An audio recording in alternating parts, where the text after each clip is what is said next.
What's the next one? Look away, Richard. I'm looking away. Okay, it's going to be difficult if we do this every time. Look away so I can read the question.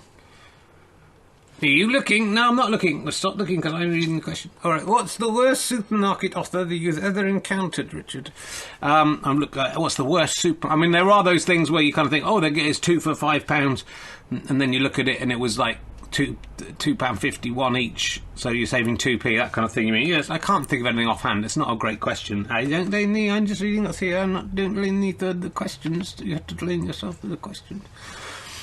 This might come up later, but the thing that springs to mind immediately about supermarkets, which isn't about an offer, is I was once standing in a supermarket.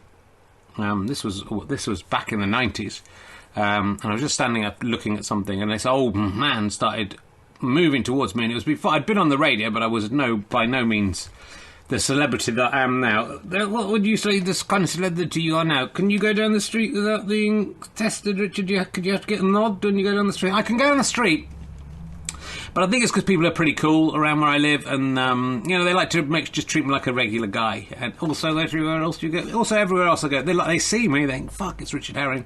Don't bother him. Let him go about his life. He's just a guy like us, even though to us he's a god. So I don't get bothered very much. But anyway, this guy came towards me, and he was holding out his hand and going, "Herring, herring, herring," and I was a little bit scared. I thought I was about to be killed by this guy, and then he reached up right past my ear and picked a jar of herrings off the shelf, and I happened to be standing right in front of the herring jar section, and it was just a bizarre coincidence.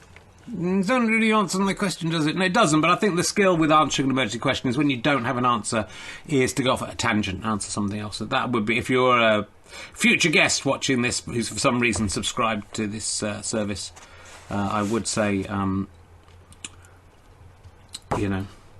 do that. Do what I just did.